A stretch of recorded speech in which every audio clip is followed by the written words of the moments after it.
In recent years, Ukrainians have become accustomed to being divided into political camps. Representatives of the authorities and the court media are doing everything to oppose and drive a wedge between the inhabitants of Ukraine, who, despite the difference in views, not so long ago used to coexist and get along with each other quite peacefully.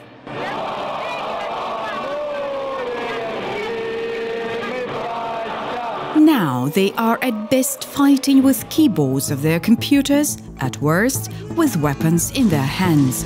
But politics is not the only area for inciting hatred of some Ukrainians toward others.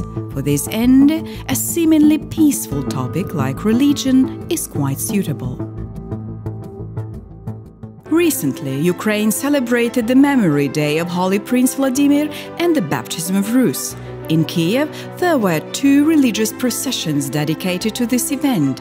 On July 27th, the Ukrainian Orthodox Church, and on the 28th, the organization of the Kyiv Patriarchate, unrecognized in the Orthodox world.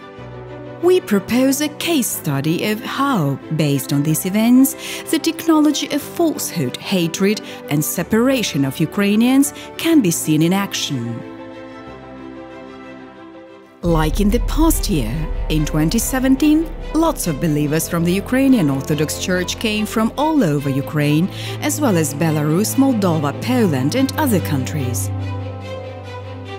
In the UOC leadership, nobody drew attention to figures, but the video clearly shows that the number of participants is many and many tens of thousands.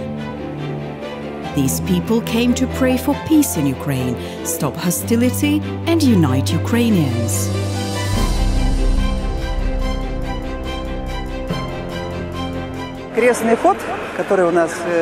The religious procession that takes place every year arouses a feeling of unity, the feeling that the whole of Ukraine is a single country.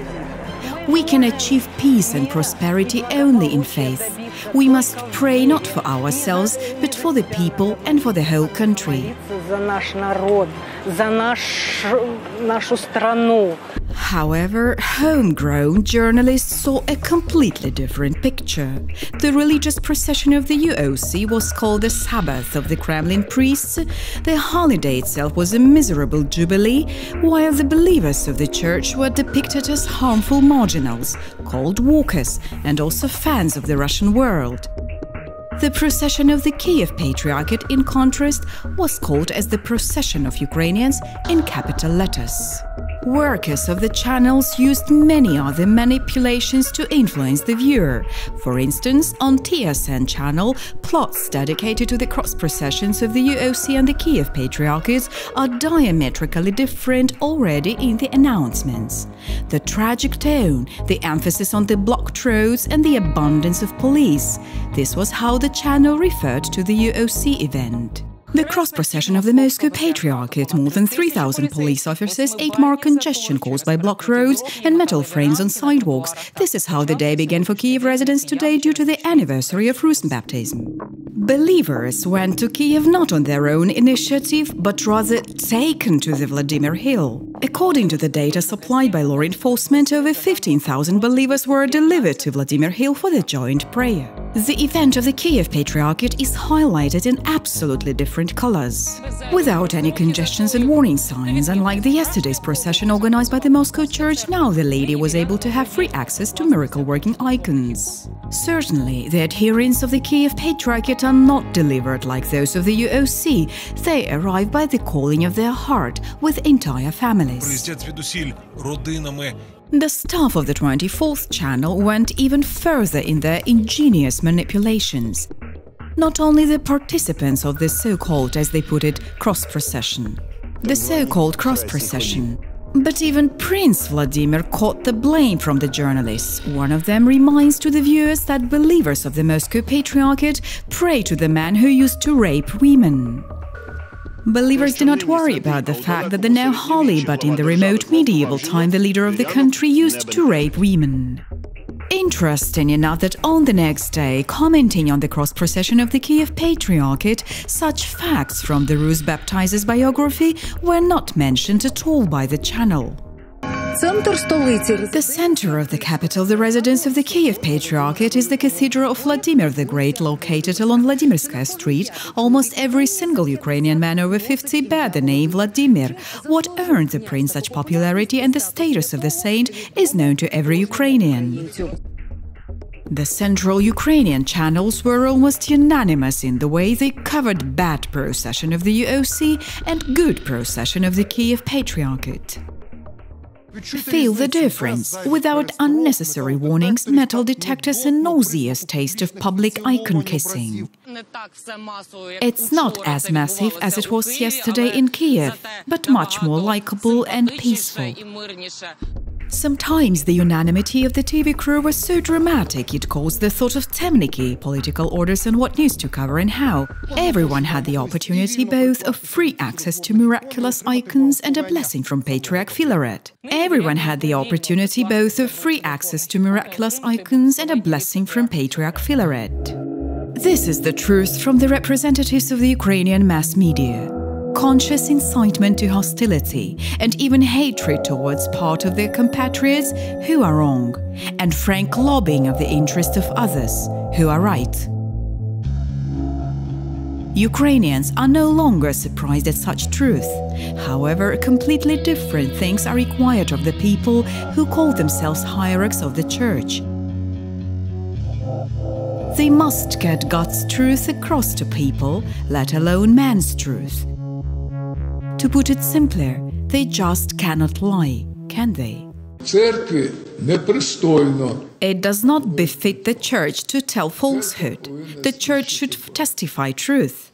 If you cannot tell the truth, you'd better hold your tongue. In this connection, let us cite the publication of Yevstrati Zora on his Facebook page.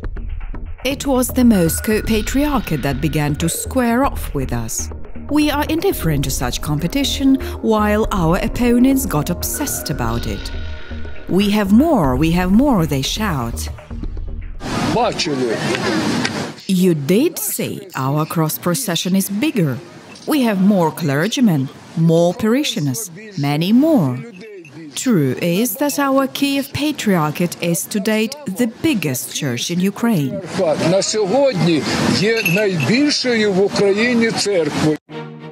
Let's just compare two columns, the UOC and the UOC-KP, and make sure Filaret tells the truth. Or we will not make sure.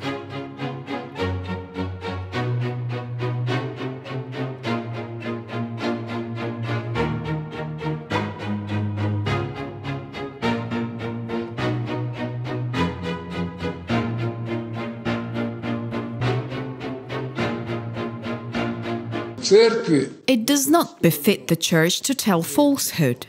The Church should speak the truth. In recent years, the leadership of the UOC-KP, together with the Ukrainian media and authorities, are doing everything to convince Ukrainians that the Ukrainian Orthodox Church is a hostile and marginal structure for them, and that supporters of the Kyiv Patriarchate in the country are much more numerous than those of the UOC-MP. The Kyiv Patriarchate is 2.5 times larger in the number of its supporters than the Moscow one. The number of those who belong to the KP is on the rise each year, while the number of those who identify themselves with the MP continually decreases. It turns out the Ukrainians should not believe their eyes, but they must believe the words of the speaker of the Kyiv Patriarchate, and also to the TSN journalists. Those who were here last year immediately noticed people have grown in number. KP seems to have had such a large-scale cross-procession for the first time. An anthem can be heard, there are thousands of people, there is no room at all. Just see it with your own eyes. The audience on their own will evaluate the number of people in the cross-procession of the UOC and that of the Kyiv Patriarchate. Let's just say their number indicates the proportions of believers of the UOC and UOC-KP as a whole in Ukraine better and more accurately than any polls. At present, the government, the media and the hierarchs of the Kyiv Patriarchate, unrecognized in the world orthodoxy, are trying to present this structure as a center around which all Orthodox Ukrainians should unite. May it even lead to a global split and canonical isolation of Ukraine in the Orthodox community, they don't care. But why do these people try to destroy the remnants of peace between the Ukrainians?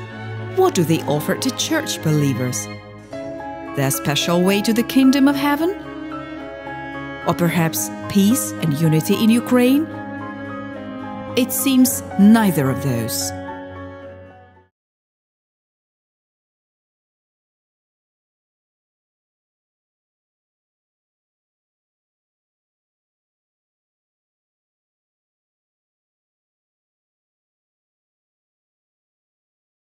Let's listen to what his beatitude Onufri and chief of the UOC-KP Filaret told their parish.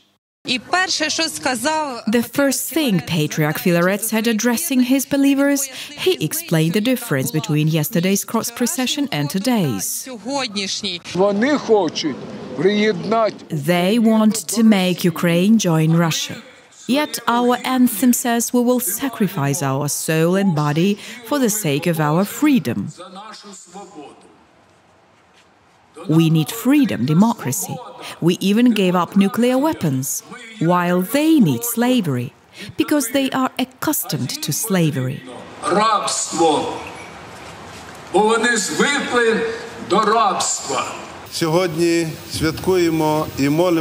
Today we commemorate and pray to Holy Prince Vladimir, so that we may live in love toward God and one another, so that we endure each other and try to live according to the holy laws that are written in the Holy Gospel, which was brought onto our land by Holy Prince Vladimir.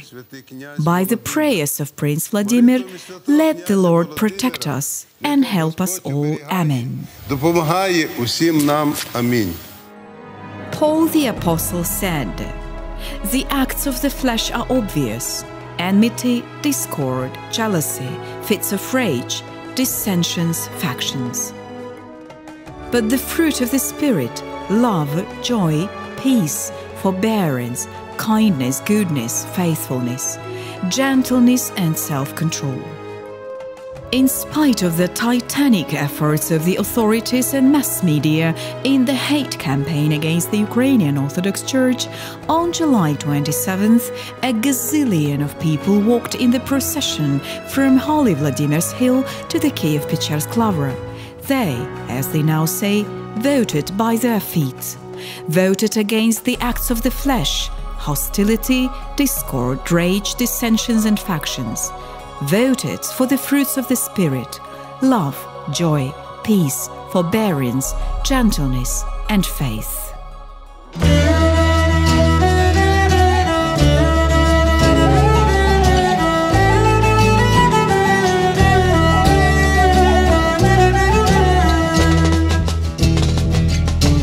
Вера в Боге просиявших святых князей предков наших. Вера вечна, вера славна, наша вера православна.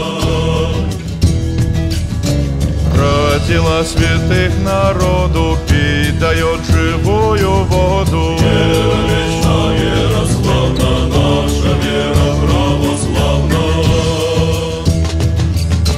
В ней душа стремится к свету. Лучше этой веры нету. Вера вечна, вера славна, наша вера православна. Вера сердце умягчает, дух и воля в ней крепчают. Вера вечна, вера славна, наша вера православна.